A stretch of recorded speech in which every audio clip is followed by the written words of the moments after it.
Hello everyone, जैसे कि आज हम लोग को देखना था P2P प्रोसेस। तो P2P प्रोसेस में यहाँ पे देखो दे रखा है क्या। सबसे पहले तो हमें प्रोसेस को समझना होगा। P2P प्रोसेस को कई लोग PO प्रोसेस भी कहते हैं। नॉर्मली जब कंपनीज में कोई भी गुड्स हम लोग परचेज करते हैं, goods even though capital goods हो, इवन दो सर्विसेज हो, तो ज़्यादातर परचेजिंग हम लोग किसके थ्रू करते हैं? PO प्रोसेस के थ्रू करते हैं। अभी इससे पहले भी जस्ट लाइक हम लोगों ने परचेज़ का हमने अकाउंट्स पेबल में यहाँ पे आप लोगों को बताया, जिसमें हम लोग FB60, FB65 ये सब हम लोग यूज़ कर रहे थे। बट ध्यान रहे FB60, 65 इसमें मतलब 60 में बहुत कम ट्रांजैक्शंस किए जाते हैं। सबसे ज़्यादा ट्रांजैक्शन जो होते हैं, जो कंपनीज लेवल की बात कर रहे हैं हम लोग, तो वहाँ पे ज़्यादातर कोई भी गुड्स खरीदना हो, कैपिटल गुड्स खरीदना हो, सर्विसेज परचेज करना हो, P2P प्रोसेस के थ्रू ही किया जाता है। अब हम बात करेंगे प्रोक्योर टू पे प्रोसेस में होता क्या है। सबसे पहली चीज़, जैसा कि आप सभी लोग देख रहे हो, सबसे पहली चीज़ होती है requisition banana. Requisition that means catalogue हो सकता है, not catalogue requisition for goods and services. तो एक हम लोग क्या करते हैं, पहले तो हम लोग रिक्विजिशन तैयार करते हैं, रिक्वेस्ट तैयार करते हैं। जैसे कि आप लोग के घर में सपोज करो, घर में अगर महीने का राशन लाना होता है, तो आप क्या करते हो? एक छोटी सी लिस्ट तैयार करते हो कि क्या क्या चीज़ें हमें मंगानी है। तो वो समझ ले एक तरह से रिक्विजिशन हो गया। अब रिक्विजिशन लिस्ट क्या होता है? वो जाता है अप्रूवल के लिए। सपोज़ तुमने लिस्ट बना ली है। अब लिस्ट बनाने के बाद कि हमें क्या क्या मटेरियल चाहिए, आप स्टॉक डिपार्टमेंट हो, अपने स्टॉक डिपार्टमेंट ने बताया कि हमें ये चीज़ें हमें चाहिए अपने स्टॉक डिपार्टमेंट के लिए, है ना। फिर जाएगा वो किसके पास? मैनेजमेंट के पास, जो भी स्टॉक मैनेजमेंट जो अप्रूवल जो करता होगा गुड्स का, you can say purchase department. अब क्या है, अप्रूवल की बात करते हैं। Approval workflow verifying the according to the requisition type and amount. वो देखेगा क्या रिक्वेजिशन में जा रहा है, क्या उसका अमाउंट है, किस तरह का रिक्वेजिशन है, ठीक है। तो वो क्या होगा, अप्रूवल के लिए जाएगा। जैसे एक छोटा सा एग्जांपल फिर से देख रहा हूँ। जैसे तुम्हारे घर में सपोज करो लिस्ट तुमने राशन की तैयार कर ली, इसके बाद फिर वो अप्रूवल के लिए जाता है। सपोज आपके फादर के पास, पिताजी के पास, वो अप्रूवल करते हैं कि हाँ भाई ये चीज़ इतना, ये चीज़ इतना, नहीं 5 किलो की जगह नहीं 2 किलो ही आएगा। तो दैट मीन्स छोटा सा अप्रूवल हो गया। क्या हो गया? अप्रूवल। तो वैसे ही स्टॉक डिपार्टमेंट ने क्या किया? रिक्वेजिशन तैयार किया। फिर मैनेजमेंट टीम ने उसे क्या किया? अप्रूव किया, कितना सामान आएगा, कितना नहीं आएगा। देन फाइनलाइज होने के बाद, या अप्रूवल होने के बाद, फिर होता है ऑर्डर क्रिएशन का काम। लेकिन आपको मैं बता दूं, अप्रूवल और ऑर्डर क्रिएशन के बीच में भी कुछ प्रोसेस होता है। जस्ट लाइक हमें जो भी मटेरियल चाहिए होता है, उसके लिए पहले हम क्या करते हैं? इंक्वायरी करते हैं। इंक्वायरी के बाद फिर हम क्या करते हैं? हम कोटेशन कलेक्ट करते हैं। कोटेशन कलेक्ट करने के बाद फिर हम कोटेशन को क्या करते हैं? कोटेशन का सिलेक्शन प्रोसेस चलता है, ठीक है ना। क्या चलता है? Selection process. सिलेक्शन में जो बेस्ट कोटेशन होता है हम उसको सिलेक्ट करते हैं, और फिर दिन जा करके हम क्या करते हैं? हम ऑर्डर देते हैं सामने वाली पार्टी को। तो ऑर्डर क्रिएशन की बात हो गई। Reflect the requisition content and embedded relevant terms and condition. Order जब हम परचेज ऑर्डर देते तो हमने अपना टर्म्स एंड कंडीशन डिफाइन कर देना है कि हमें 7 दिन के अंदर सामान चाहिए, 10 दिन के अंदर सामान चाहिए, कितने दिन के अंदर सामान चाहिए। ओके, तो गुड्स का हम लोगों ने ऑर्डर दे देना है, अपने टर्म्स एंड कंडीशन उसमें मेंशन कर देना है कि हम क्या क्या टर्म्स एंड कंडीशन हम मेंशन उसमें कर रहे हैं, क्या क्वालिटी का प्रोडक्ट होना चाहिए हमारा, जो भी चीज़ है। देन ऑर्डर क्रिएशन के बाद फिर अगला स्टेप होता है क्या? ऑर्डर अप्रूवल का। हमने तो ऑर्डर दे दिया, फिर सामने वाला जो पार्टी सप्लायर है वो ऑर्डर को अप्रूव करेगा और डिस्पैच करेगा थ्रू जो भी XML, EDI, supplier self service portal और ईमेल। अब हम उसे ऑर्डर कैसे देते हैं? ऑर्डर हम थ्रू XML फॉर्मेट में देते हैं, EDI या सप्लायर का भी पोर्टल होता है। जिससे आप लोग कई बार अमेज़न में आप लोग ऑर्डर देते हो, तो अमेज़न जो ऑर्डर आप देते हो तो अमेज़न का पोर्टल आप यूज़ करते हो ना, तो उसके पोर्टल से आप ऑर्डर देना है। या फिर हम जो परचेज ऑर्डर बनाए हम उसको एक ईमेल कर देंगे, ईमेल के थ्रू भी हम ऑर्डर देते हैं। तो ऑर्डर हम देने के बाद, ऑर्डर हमने दिया, उसने अप्रूव किया। अप्रूव कैसे पता चलता है? उसके पोर्टल के थ्रू या ईमेल के थ्रू। वो हमें ईमेल कर देगा, हाँ सर आपका ऑर्डर हमने एक्सेप्ट कर लिया है और आपका ऑर्डर इतने दिन के अंदर आपको मिल जाएगा। देन फिर इसके बाद क्या होता है? वो गुड्स भेजता है और गुड्स हमें रिसीव होगा। Acknowledgement of the product and service delivered. कितनी क्वांटिटी आई है, कितना क्वालिटी आई है, सारी कितनी क्वालिटी का सामान है, कितनी क्वांटिटी का सामान है। तो ये सब जो काम होता है ना, रिसीविंग करने तक, ये सारा का सारा काम होता है MM डिपार्टमेंट का।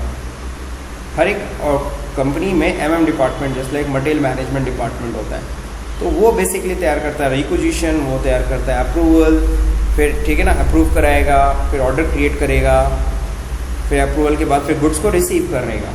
तो गुड्स को रिसीव करने तक का सारा काम किसका होता है? हमारे MM डिपार्टमेंट का। आप सभी को पता है आज GST इन्वायरमेंट इंडिया की बात करते हैं तो GST इन्वायरमेंट हम लोग फॉलो कर रहे हैं। और GST इन्वायरमेंट में क्या होता है, हमें गुड्स जब मिलता है ना तो गुड्स के साथ साथ इन्वाइस भी मिलता है। तो जो हमारा MM डिपार्टमेंट होगा वो इन्वाइस किसको भेज देगा? इन्वाइस भेज देता है फाइनेंस डिपार्टमेंट को, FI डिपार्टमेंट के पास। ठीक है, तो इन्वाइस प्रोसेसिंग का काम होगा, automatically match the invoice with the purchased order. अब क्या होता है, FI डिपार्टमेंट का काम होता है वो देख लेता है भैया परचेज ऑर्डर से मैच कर रहा है कि नहीं कर रहा है, जो हमने ऑर्डर दिया था उसके अकॉर्डिंगली ही सामान है। Recipient and contact check tax treatment, और फिर चेक करेगा FI डिपार्टमेंट टैक्स ट्रीटमेंट सब प्रॉपर है कि नहीं है, कॉस्ट एलोकेशन प्रॉपर है कि नहीं है। ठीक है ना। देन इनवॉइस क्या होगा, इनवॉइस जब आ जाएगा उसकी एंट्री किसको करनी होती है? FI डिपार्टमेंट को, है ना। और जैसे इनवॉइस की एंट्री होती है हमारा क्रेडिटर खड़ा हो जाता है, दैट मीन्स हमारा अकाउंट्स पेबल क्रिएट हो जाता है। और साथ ही साथ ध्यान रहे हमारा जो परचेज अकाउंट है एक्सपेंसेस वो भी क्रिएट हो जाता है।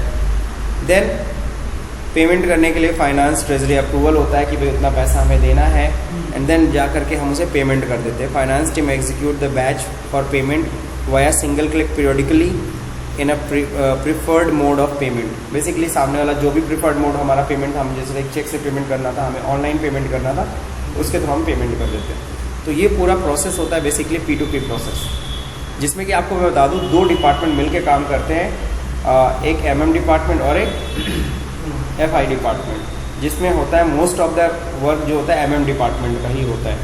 रिक्विजिशन तैयार करना, approval, order creation, goods receiving, ये सब काम इन्हीं का है। इनका काम क्या होता है? इनवॉइस तैयार करना और पेमेंट करना। ठीक, तो अगर हम लोग बात करें बाकी 1 2 3 ये तो सबको पता है, छोड़ दिए उसे। परचेज रिक्विजिशन, सवाल उठता है परचेज रिक्विजिशन का शॉर्टकट की क्या होता है, परचेज शॉर्टकट की कह रहा हूँ, टी कोड क्या होता है। तो परचेज रिक्विजिशन का जो टी कोड होता है ME51N। बाकी यहाँ पे 1 2 3 का कंसेप्ट समझाया गया, 1 for create, 2 for change, 3 for display. तो यानी ME51N से होता है परचेज रिक्विजिशन क्रिएट, और ME52N से होता है चेंज, और ME53N से होता है परचेज रिक्विजिशन को आप डिस्प्ले कर सकते हो। और देखो मैंने यहाँ पे साफ साफ लिखा हुआ है कि परचेज रिक्विजिशन एक तरह का इंटरनल डॉक्यूमेंट है, no effect on accounting as well as inventory. हम जब परचेज रिक्विजिशन तैयार करते हैं तो ना तो उससे हमारा अकाउंट्स इफेक्ट होता है, that means PL balance sheet कुछ भी इफेक्ट नहीं होने वाला, ना तो हमारा स्टॉक इफेक्ट होता है। फिर हम परचेज ऑर्डर देते हैं, परचेज ऑर्डर जिसका हम ME21N जिसका टी कोड है, और ये एक एक्सटर्नल डॉक्यूमेंट होता है, no effect on accounting as well as inventory. External है, बिल्कुल हम सामने वाले को दे रहे हैं ये ऑर्डर, लेकिन अगेन हमारे अकाउंटिंग और इन्वेंट्री पे कोई इफेक्ट होने वाला है नहीं। आपने पढ़ा भी होगा इवेंट और ट्रांजैक्शन में कि order is an event. Order क्या होता है? इवेंट होता है। नाउ जब गुड्स रिसीव होती है, मीगो, जब गुड्स रिसीव होती है उसका टी कोड है मीगो। अब मीगो है तो ध्यान रहे यहाँ पे जब भी हमारा गुड्स आएगा, आपको गुड्स आ रहा है तब ना आप गुड्स रिसीव कर रहे हो, तो इन्वेंट्री तो आ गया ना सर, इन्वेंट्री अकाउंट डेबिट करोगे, इन्वेंट्री आपका अफेक्ट होने वाला है। और 2 IRGR अकाउंट, ठीक है ना, ये हम लोग एक अकाउंट क्रिएट करते हैं, that is clearing account only. ये सिर्फ और सिर्फ इसको हम क्या बोलते हैं? क्लियरिंग अकाउंट, ठीक है ना। ये एक डमी अकाउंट यू कैन से, जो जिसका कोई रिलेवेंस नहीं है, आगे जाके ये खाता क्लोज हो जाएगा। अब मीरो होता है जब इन्वाइस मिलता है, इन्वाइस मिलता है तो फिर क्या होता है, ये IRGR अकाउंट को हम डेबिट करके खाता क्लोज कर देते हैं। और 2 वेंडर अकाउंट, वेंडर हमारा क्रेडिटर बन गया, ठीक है। नेक्स्ट क्या होता है? वेंडर पेमेंट होगा। तो वेंडर पेमेंट के लिए क्या होता है? F-53 ऑलरेडी हम लोग पीछे पढ़ चुके हैं, है ना। Vendor account debit to bank account, ठीक। तो चलिए इसको देखते हैं हम लोग, समझते हैं हम लोग कैसे इसको प्रोसेस करना है ऑन SAP।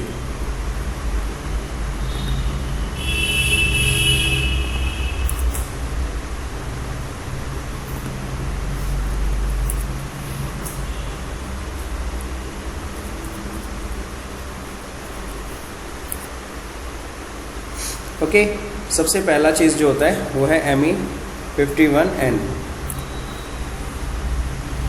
जैसे कि हम लोग को पता है हम लोग क्या करने जा रहे हैं, हम लोग परचेज रिक्विजिशन तैयार करने जा रहे हैं, क्लोज। अब देखिए यहाँ पे ये सब क्लोज है, इससे आप हेडर ओपन कर सकते हैं, ठीक है ना। आइटम ओवरव्यू आप ओपन कर सकते हो। हेडर में जस्ट लाइक आप अपना नोट्स और कुछ इसके बारे में कुछ लिख सकते हो।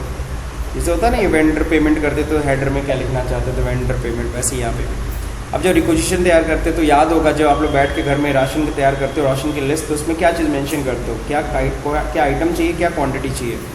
तो यहाँ पे जस्ट लाइक हमारा जो कन्फिगर्ड आइटम है वो TST है, सही है ना।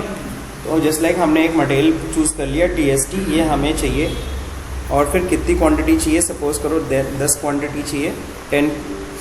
अब बस इसमें क्या चीज़ एक नहीं होती है कि भाई हमें किस प्लांट के लिए परचेजिंग कर रहे हैं। तो आपको बता दूं यहाँ पे आपका प्लांट का जस्ट लाइक कोड हम लोग डिफाइन किए 1000 कोड है, ठीक है ना, इजी होने के लिए। आपने देखा होगा हमारा कंपनी का कोड भी 1000 है, हम प्लांट भी हम 1000 कर रहे हैं, आगे जाके वेंडर भी देखेंगे हम 1000 है, परचेज ऑर्गेनाइजेशन भी मेरा 1000। मैं जानबूझ के इसको सीरियल ताकि ईजी रहे आपके लिए। अब यहाँ पे देखो जैसे इंटर करते हैं सारी डिटेल्स अपने आप आ गई। TST एग्जैक्टली मेटल शीट है, प्रोडक्ट का नाम हो गया, क्वांटिटी 10 मीट्रिक टन जो भी है, और फिर प्लांट आपका हम्बर्ग है, स्टोरेज लोकेशन अपने आप पिक कर लिया। तो बेसिकली यहाँ पे मैंडेटरी इन्फॉर्मेशन भरते हैं, क्या भरते हैं, मैंडेटरी इन्फॉर्मेशन।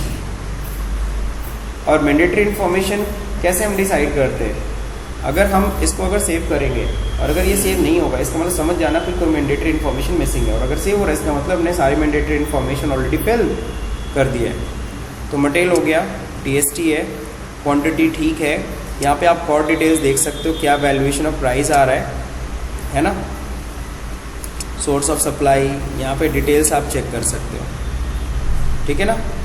ये आइटम नॉट ब्लॉक्ड है, यानी आप इस आइटम का कोई भी यूज़ कर सकते हो। रिक्विजिशनर में आप अपना नाम लिख सकते हैं, जस्ट लाइक मैं अपना नाम लिख दे रहा हूँ। तो रिक्विजिशनर कौन है सर, दीपक, ठीक है।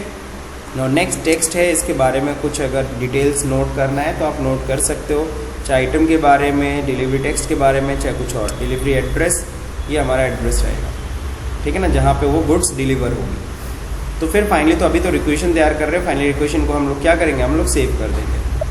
जैसे रिक्वेशन हम लोग सेव करते हैं तो एक रिक्वेशन नंबर जनरेट होता है ना। आपको ये रिक्वेशन नंबर आपको रखना है अपने पास फॉर द फ्यूचर रेफरेंस। किसके लिए, फ्यूचर रेफरेंस के लिए। और ये सारे नंबर्स जो होते हैं तब तक इम्पॉर्टेंट है जब तक इनवॉइस नहीं बन जाता। जब तक क्या नहीं बन जाता, इनवॉइस नहीं बन जाता। अब जो देखिए रिक्वेजिशन करने के बाद अगला स्टेप होता है हमारा ME21N, that means purchase order देने का, ठीक है ना। तो अब हम लोग बात करेंगे परचेज ऑर्डर की। तो परचेज ऑर्डर, ये बॉक्स अगर खोले तो इसको पहले तो क्लोज कर लिया कीजिए। अब जैसे भी परचेज ऑर्डर हमें करना है तो परचेज ऑर्डर में हम लोग क्या यूज़ करेंगे, ध्यान रहे, इसके लिए हमें ये डॉक्यूमेंट ओवरव्यू ऑन करना है, ठीक है। इसके बाद हम लोग को ये वेरिएंट पे जाना है। ऑलरेडी हम रिक्विजिशन से पिक करेंगे, तो हम लोग यहाँ पे सेलेक्ट करेंगे माई परचेज रिक्विजिशन। जैसे ही माई परचेज रिक्विजिशन को हमने क्लिक किया तो क्या होता है, यहाँ पे रिक्विजिशन नंबर आपका शो करेगा, डिस्प्ले करेगा, ठीक है। तो रिक्विजिशन नंबर एक बार देख लीजिए आपका क्या है, 6511। तो प्रोसेस हो रहा है, ओके। देखो लाइन से यहाँ पे बहुत सारे परचेज रिक्विजिशन देख लिख रहे हैं। हम लोग का लास्ट वाला था 6511। एक बार फिर से कंफर्म कर लेते हैं, 6511 एकदम सही जा रहा है। इसको सेलेक्ट करके आपको क्या करना है, अडॉप्ट करना है। अडॉप्ट करते ही आपका जो भी आपका रिक्विजिशन आपने तैयार किया होगा ऑटोमेटिकली यहाँ पे आ जाएगा। आप चाहे तो आइटम ओवरव्यू में जाके देख सकते हो। यही था ना क्वांटिटी, ये आइटम था, ये क्वांटिटी आपने ऑर्डर दिया था, है ना। और देखो यहाँ पे डिलीवरी डेट भी एक्सपेक्टेड दे रहा है कि अगर आप ऑर्डर देते हो आपका 26, आज आप 15 है, बट उसने लीड टाइम मतलब होता है ऑर्डर देने से डिलीवरी के बीच में का जो समय होता है उसको लीड टाइम कहते हैं। ऑटोमेटिकली आ गया। जैसे लाइक आप अमेजन में ऑर्डर देते हो, होता है ना कि 1 हफ्ता या 5 दिन ले लेता है वो, कितने दिन तक मिल जाएगा, उसके पहले भेज सकते हैं बट उतना दिन एटलीस्ट लेंगे। तो वैसे यहाँ पे भी सेट रहता है। और ये चीज़ कैसे सेट होता है, जब आइटम क्रिएट किया जाता है उसी टाइम पे सारी इन्फॉर्मेशन डाल दी जाती है, ठीक। अब ये जैसे अडॉप्ट किया, अब क्या मांग रहा है भैया, किस वेंडर्स को आप परचेज ऑर्डर दे रहे हो, तो वेंडर तो डालना पड़ेगा ना। तो वेंडर हमने डाल दिया 1000। दूसरा परचेज ऑर्गेनाइजेशन भी इत्तेफाक से हमारा क्या है 1000 ही है, और देन एंटर करना है। जैसे आप एंटर करेंगे डिटेल्स अपडेट हो जाएगा।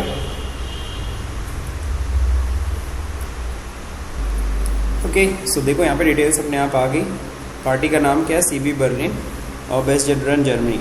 अब हमें इसमें करना क्या है, क्वांटिटी पे जाके आप देख सकते हो क्या क्वांटिटी है, डिलीवरी शेड्यूल देख सकते हो, डिलीवरी देख सकते हो, इनवॉइस देख सकते हो।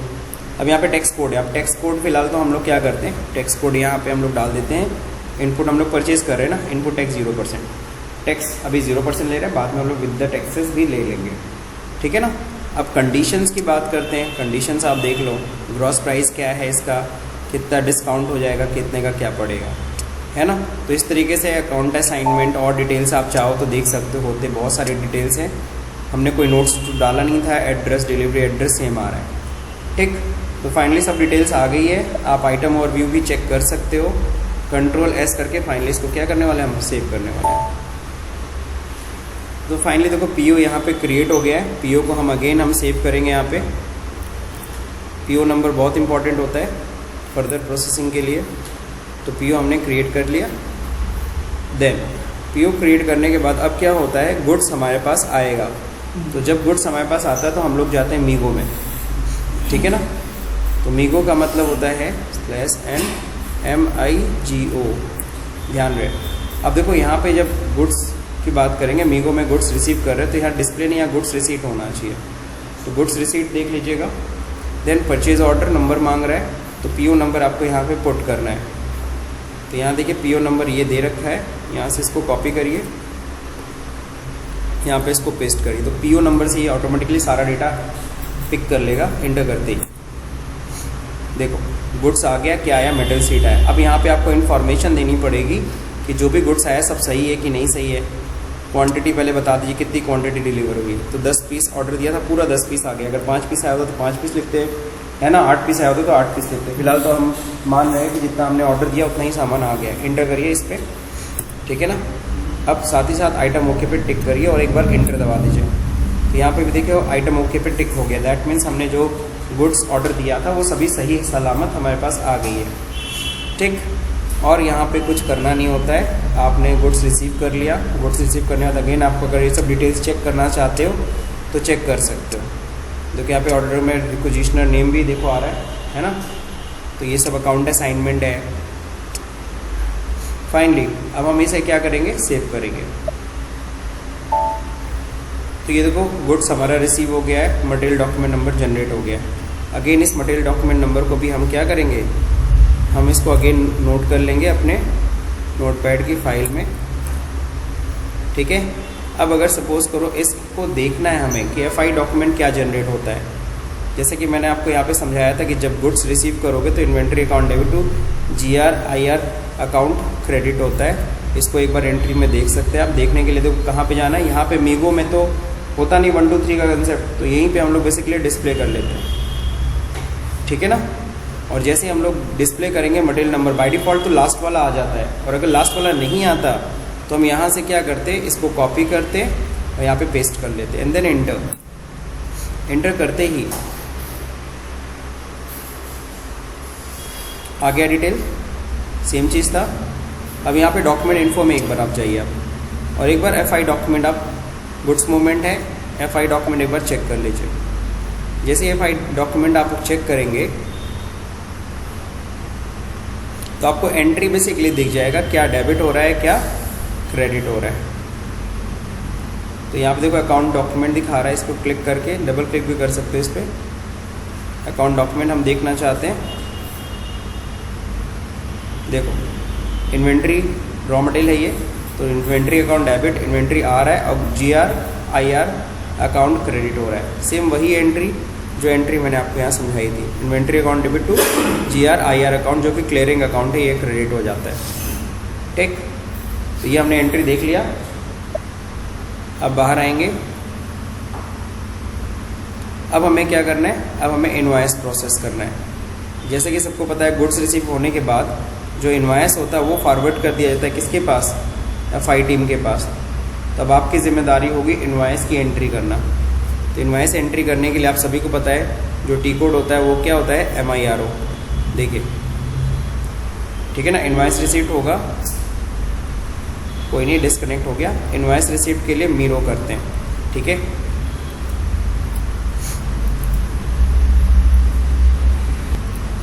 देखिए फाइनली MIRO हम लोग करेंगे, इनवॉइस रिसीट की एंट्री कर रहे हैं। कंपनी कोड सबको पता है 1000, ठीक है ना। अब देख रहे हो कि ये जो बॉक्स खुला है एकदम वैसे खुला है जैसे FB60 खुलता था, ठीक है। अब यहाँ पे सबसे पहले तो इनवॉइस डेट हम लोग डाल देते हैं। इनवॉइस डेट वही आज की डेट है, ठीक है। रेफरेंस में मैं जानबूझ के अपना नाम लिख देता हूँ,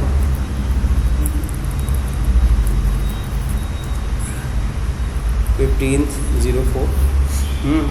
नेक्स्ट क्या है, 15 है ना,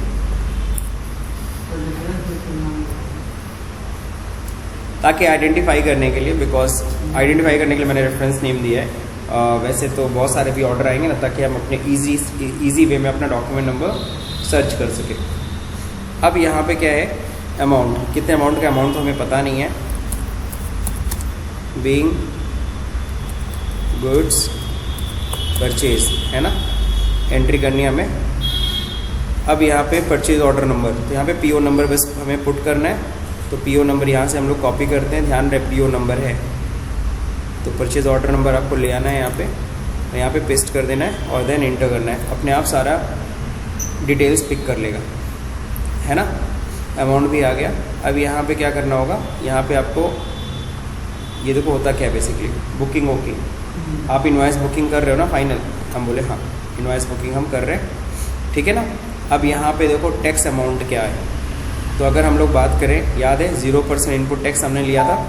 कैलकुलेट टैक्स पे टिक करो ना करो, एक बार इंटर करो, कैलकुलेट टैक्स पे टिक कर दो, 0% टैक्स है, कोई अमाउंट तो आया नहीं। अब यहाँ पे जो डिफरेंस अमाउंट दिख रहा है 2000, वो यहाँ पे आपको पुट कर देना है। जैसे ये लिखोगे, इंटर करोगे, फाइनली ये डिफरेंस क्या होना चाहिए, यहाँ से ख़त्म हो जाना चाहिए। एक बार और इंटर कर दीजिएगा।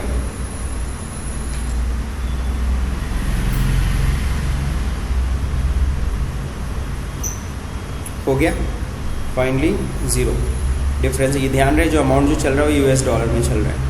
बाकी यहाँ पे GL अकाउंट आप देख सकते हो। मटेरियल आपका क्या था, TST था ना। देन कॉन्ट्रैक्ट रेफरेंस, कॉन्ट्रैक्ट तो कुछ हुआ नहीं ऐसा कुछ, तो ये सब डिटेल्स आप अपना खुद से चेक कर सकते हो, ठीक है। और फाइनली ये चेक करने के बाद हमें करना क्या है, एंट्री को सेव करने से पहले हम लोग जरूर क्या कर लेते हैं, सिमुलेट कर लेते हैं। फिर से करना पड़ेगा, फिर से लॉगिन कर लेते हैं।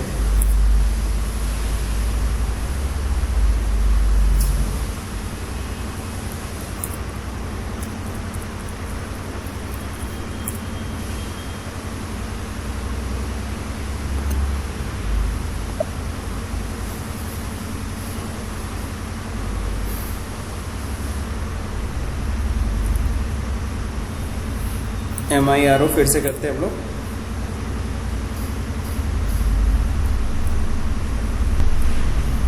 $1000 कंपनी कोड, फिर हमने क्या डालना था, 15 अप्रैल, सेम डेट। रेफरेंस में मैंने लिख दिया था दीपक। अमाउंट नहीं डालना हमें। ऑर्डर नंबर यहाँ पे हम लोग क्या करेंगे, पेस्ट एंड इंटर, सेम चीज़ करना था।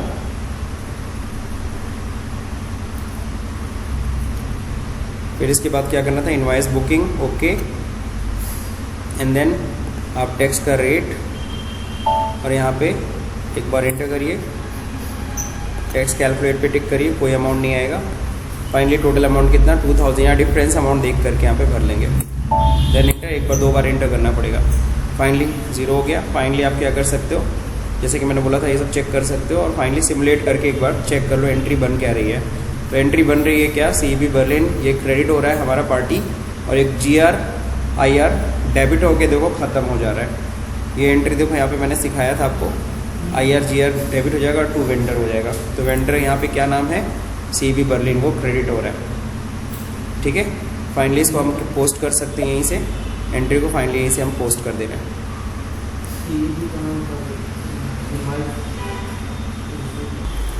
ओके, तो एंट्री हमारी ऑलरेडी पोस्ट हो चुकी है। एक बार चेक कर लेते हैं एंट्री हमारी पोस्ट हुई कि नहीं। हमने पोस्ट बटन पर क्लिक किया, उसके बाद डिस्कनेक्ट हुआ था ना। तो अब चलिए देखते हैं BL1N में एक बार जाके एंट्री तो वेंडर 1000 ही था। ओपन करते हैं। पहले तो डेट को आप क्या करिए, डिसेंडिंग ऑर्डर में कर दीजिए और हम लोग यहाँ पे रेफरेंस ढूंढ लेते हैं।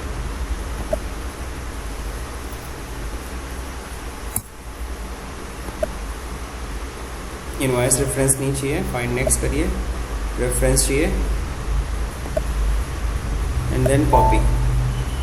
ठीक है, तो अब जब देखते हैं हम लोग रेफरेंस में, जी हाँ यही था ना हम लोग का रेफरेंस नंबर। इनवॉइस बुकिंग हो चुकी है सर, इनवॉइस बुकिंग हो चुकी है। सो अगला स्टेप जो देखिए क्या होता है। इनवॉइस बुकिंग के बाद इनवॉइस का जो डॉक्यूमेंट नंबर है वो हम लोग सेव नहीं किए थे, यहाँ से कंट्रोल वाई दबाते हैं और ये इनवॉइस का जो नंबर है आरई वाला, सॉरी ये डॉक्यूमेंट नंबर हम लोग क्या कर लेते हैं, सेव कर लेते हैं। कंट्रोल वाई दबाइएगा, देन यहाँ पे सिलेक्ट कर पाएंगे आप लोग कंट्रोल सी। और चूँकि हम लोग सारे नंबर जनरेट कर रहे हैं तो इनवॉइस नंबर ये हमने सेव कर लिया। ठीक है, अब इसके बाद क्या करना है, अब इसका हम लोग को आपको पता है इनवॉइस बनने के बाद पेमेंट होना है।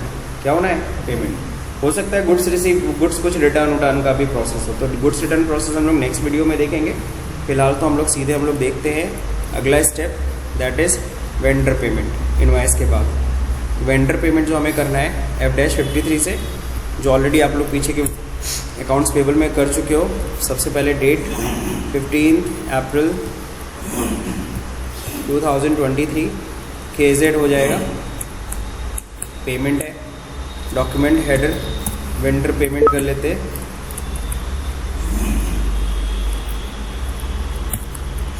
ठीक है ना, नेक्स्ट बैंक अकाउंट डाल देते हैं हम लोग।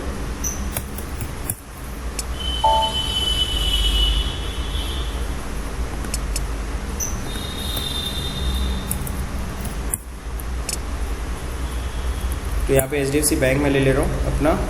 देन पेमेंट कितना करना, ध्यान रहे US डॉलर में करना है। मैं यहाँ पे USD कर लेता हूँ, यूरो में नहीं है। और USD कितना देना हमें, 2000 यूरो। ओके, देन यहाँ पे टैक्स ले लेंगे बीइंग फुल ड्यू पे, जितना ही पूरा पेमेंट हम लोग कर रहे हैं हम लोग। अकाउंट नंबर क्या था, 1000, पार्टी कोड है, इंटर करेंगे। इंटर करेंगे तो वो सारे बिल्स का पेमेंट दिखाएगा कि सारे बिल्स का पेमेंट करना है क्या। पहले तो हम लोग यहाँ पे डॉक्यूमेंट पे क्लिक करेंगे, उसे डिसेंडिंग ऑर्डर में क्लिक करेंगे। डिसेंडिंग ऑर्डर में आ गया। हम लोग को पेमेंट कौन सा करना है, ये देखो डॉक्यूमेंट नंबर हमने वहाँ पे नोट किया था 473, this one is the first document number. इसी का हम लोग को पेमेंट करना है। तो हम लोग क्या करेंगे, पहले तो यहाँ पे सेलेक्ट ऑल, सारे बिल को पहले सेलेक्ट कर लेंगे और सारे बिल को पहले डीएक्टिवेट कर लें। This one is deactivate item, सारा बिल देखो डीएक्टिवेट हो गया। और हमें सिर्फ सिंगल बिल का पेमेंट करना है। डबल क्लिक, इस अमाउंट पर ध्यान रहे, डबल क्लिक करेंगे और इतने का डिस्काउंट आ रहा है। डिस्काउंट हम फिलहाल रिमूव कर रहे हैं, हमें डिस्काउंट फिलहाल नहीं चाहिए। फाइनल पेमेंट हम कर रहे हैं और जैसे ही फाइनल पेमेंट हम करेंगे देन पोस्ट एंट्री। एंट्री जैसे पोस्ट हुआ, दिस नंबर, आप ये नंबर भी सेव कर सकते हो।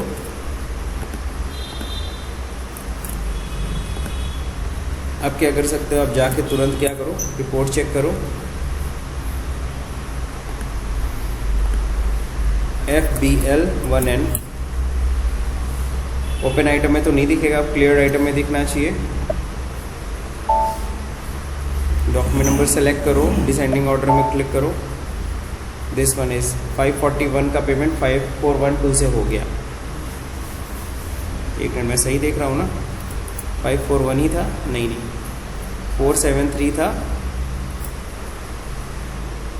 473, ये 473 का पेमेंट 415 से हुआ, दिस वन, ये दोनों, ठीक है ना। तो ये हम लोगों ने समझ लिया, ठीक। तो आरई मतलब इनवॉइस होता है, KZ मतलब उसका पेमेंट हो गया। तो ये तो था छोटा सा आपका P2P प्रोसेस। तो अगर ये P2P प्रोसेस अगर आपको समझ में आया हो तो इस वीडियो को लाइक करिए, शेयर करिए, सब्सक्राइब बटन दबाना भले भूल जाइए। Thank you for watching this video.